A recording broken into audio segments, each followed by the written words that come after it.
trip ka talaga. Kasi ang aga-aga mo umalis, tapos malilate ka sa office.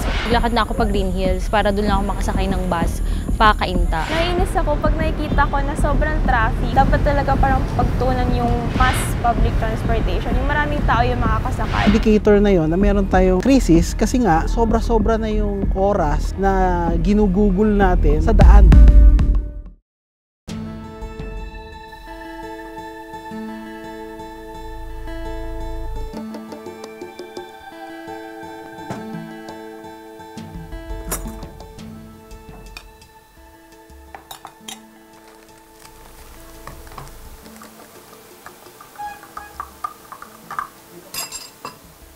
Wala naman po akong magagawa eh.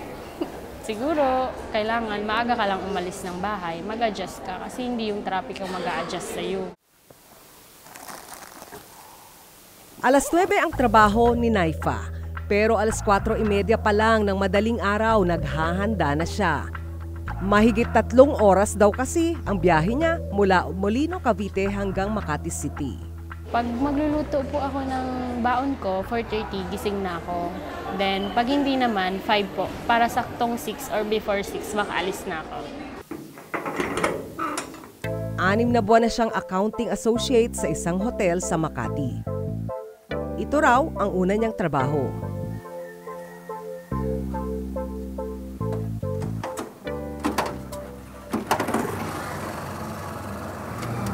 Sumasakay ng tricycle si Naifa papunta sa highway.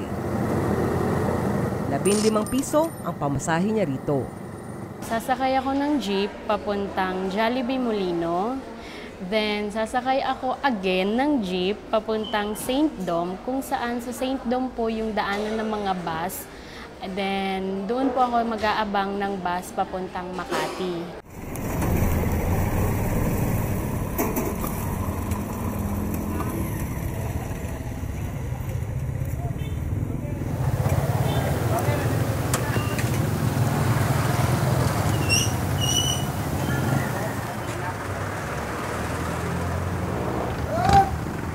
Nakasakay agad ng jeep si Naifa.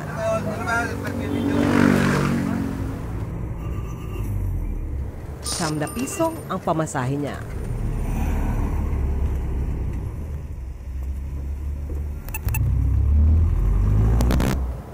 Babaan lang po.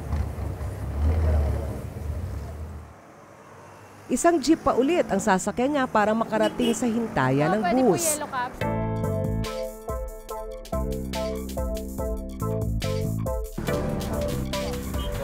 ₱10 ang pamasahe niya rito.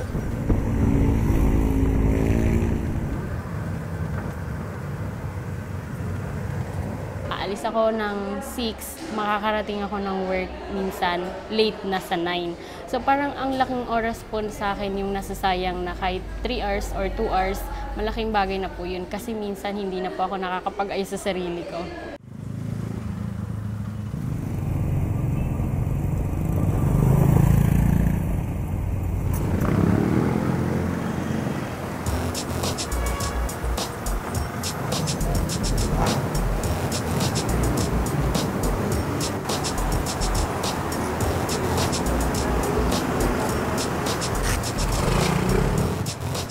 Makalipas ang halos 10 minuto, nakarating na sa sakayan ng bus si Naifa.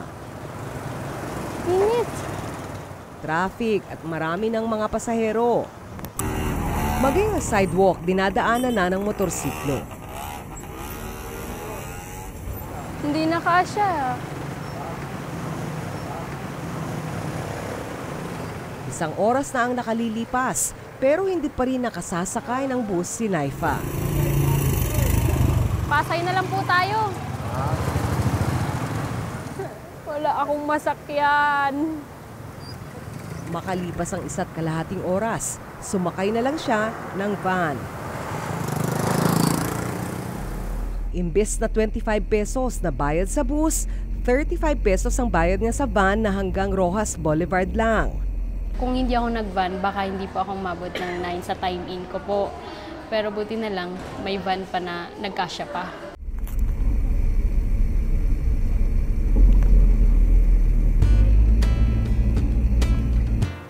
Nakarating sa Rojas Boulevard si Naifa makalipas ang 30 minutong biyahe.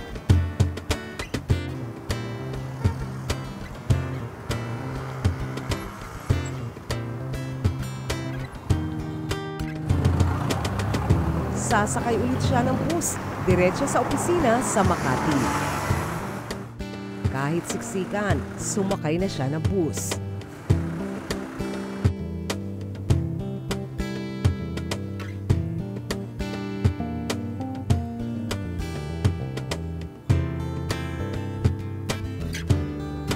₱35 ang pamasahe niya rito.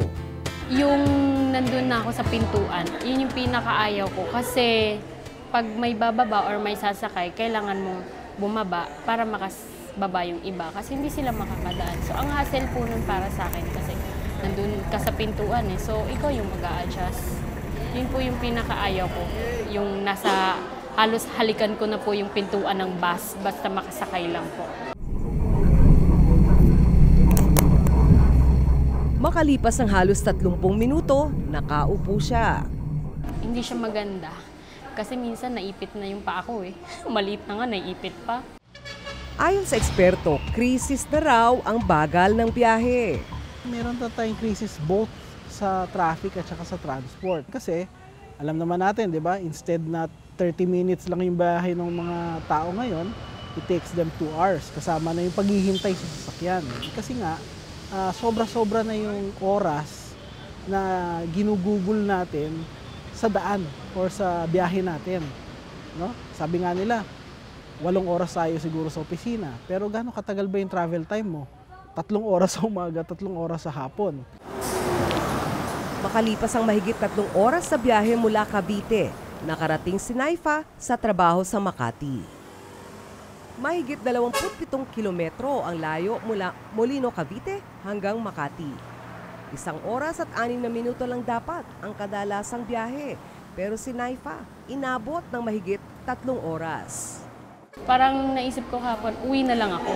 Kasi ang tagal kong nag-aantay doon. Pag ako lang naman sumasakay, minsan may conductor na naawa, pinapasakay po ako agad. Yung experience ko hindi siya maganda. Kasi for the first time naranasan ko yung gano'n na umabot ako ng before 8, saka pa lang po ako nakasakay. Normally nakakasakay ako mga 7:20. Kahit kalbaryo araw-araw ang biyahe, hindi raw aalis sa trabaho si Naifa. Hindi rin siya lilipat ng bahay. Marami akong napasahan ng resume. Sabi ko, kung dito ako matanggap, ibig sabihin may reason ba't dito ako. So, nung tinawagan ako for interview dito, sabi ko, baka ito na. Tinanggap ko. That time po, wala sa isip ko yung biyahe ko na ganito kahirap. Basta gusto ko lang po matanggap sa trabaho. Hindi na siya umaasang maaayos ang problema sa trapiko. Ilang taon nang ganyan eh, parang malabo nang umasa ka eh.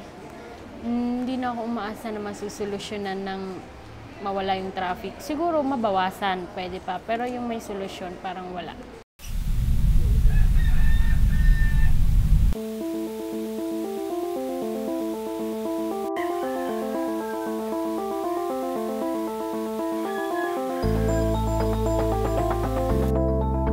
Sa Makati nagtatrabaho bilang accountant si Jennifer.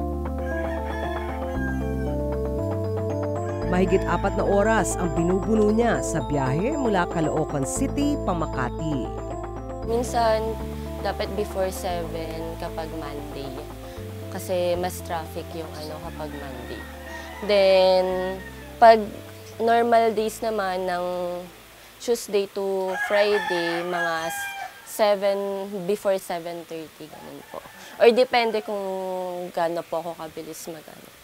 Para sure po na hindi ako malilate.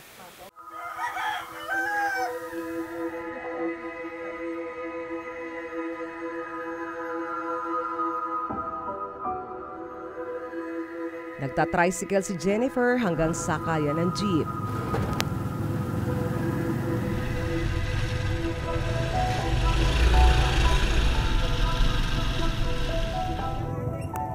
Dito siya sasakay ng jeep biyaheng Fairview.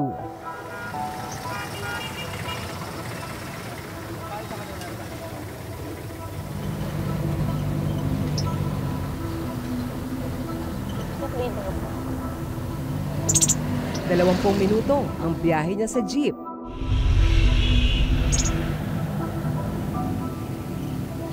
Dito na po, para po. Oh. Pagdating niya sa Fairview, pipila naman siya sa terminal ng UP Express papuntang Quezon Avenue MRT Station. Ito po yung pila na SM. Minsan po ganyan po yung kahaba, yung pila hanggang dun. Siguro po marami pong FX na dumating. Pero once po na, for example, lahat po yan is nasa biyahe na. So, pabalik nila dito is traffic. So, pag doon, nagbabalk na po yung, yung pila. Makalipas ang 15 minuto, nakasakay na ng UV Express si Jennifer.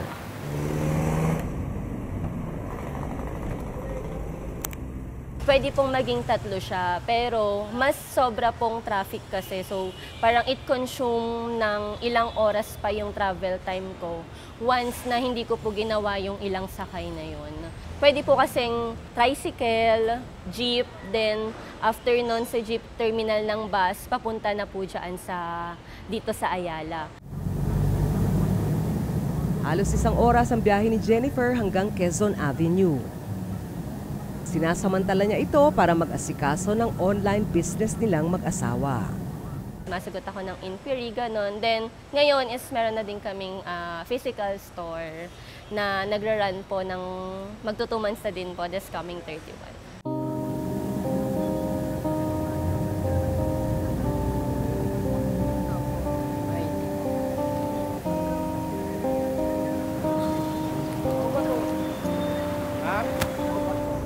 Pagdating sa Quezon Avenue, pipila ulit si Jennifer para makasakay ng tren.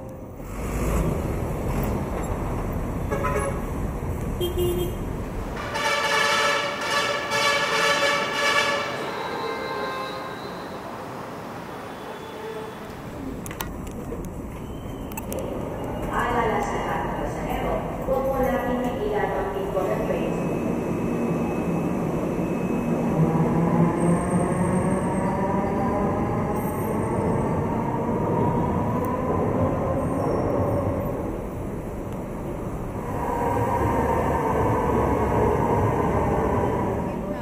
Dalawang tren na ang nakadaan pero hindi pa rin nakasasakay si Jennifer.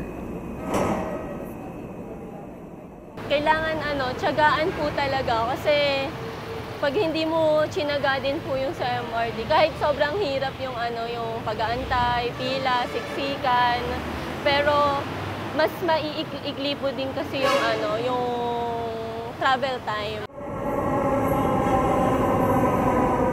Makalipas ang 1 oras, nakasakay na siya. Hindi na po makasakay. Next train na lang po. Hindi na makagalaw sa loob ng bagon ang mga pasahero. Sa loob naman po, yun po para kayong sardinas.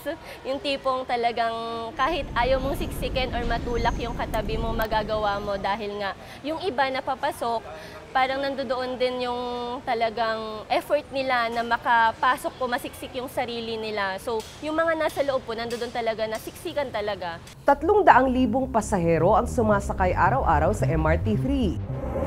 Naghahati-hati sila sa 13 hanggang 15 tren na may pagitan na 8 minuto. Ayon sa eksperto, ang MRT ang may pinakamalalang kondisyon sa mga pampublikong sasakyan sa Metro Manila. Among the 3 lines lang naman pinag-usapan na operational ngayon. Line 1, Line 2 at saka MRT 3, di ba? Under construction pa yung LRT 7.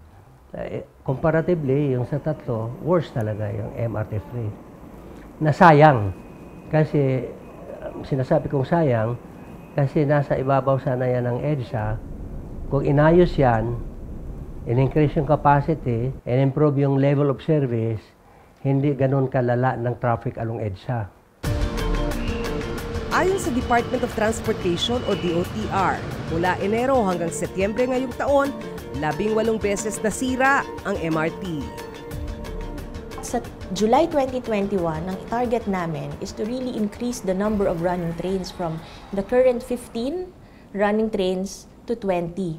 At gusto natin mapabilis natin yung headway. Kasi ngayon, ang average waiting time ng tao is nasa 7 to 10 minutes. Gusto nating ma-cut yan into half. Gusto natin ang waiting time nila is from 3 to 3.5 minutes. Yung current riding capacity ng MRT3 na nasa 250 to 300,000 lang on an average today, gusto nating madoble yan to 650 to 700,000 a day.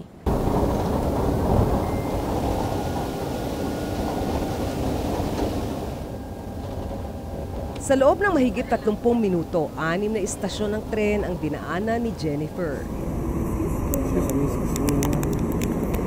Nakapagod. LRT po, diba? Pagbaba niya ng MRT, nakasakay siya agad ng bus na biyaheng Ayala Avenue.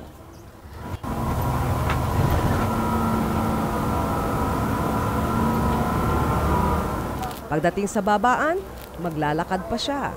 Nandito na po tayo sa LKG building kung saan po ako nagwo-work. So, it's already 10:45 when we arrived. Bali, umabot siya ng 4 hours yung travel time ko today. Ganun po talaga yung travel time. Pero minsan nga po lumalagpas pa siya. 3 oras at 45 minutong binaybay ni Jennifer ang 36 na kilometrong biyahe mula sa bahay sa Caloocan hanggang sa opisina sa Makati. Marami na raw sana siyang nagawa sa oras na iyon. Yung nasa-sacrifice ko po talaga is yung time ko sa family. Kumbaga, limited na lang yung time ko sa kanila every Monday to Friday. Na talagang kailangan kong umalis ng mas maaga para maiwasan ko na malate sa office. Then, pagkadating ko is tulog na sila kasi around mga 11 p.m. na ako makakarating if ever na mag-out ako dito ng mga 8 p.m.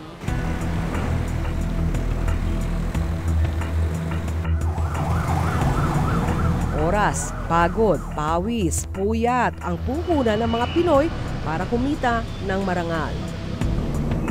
Kailan kaya maibabalik ang buwis ng bawat isa sa pamamagitan ng mas maayos at mas mabilis na biyahe sa kalye?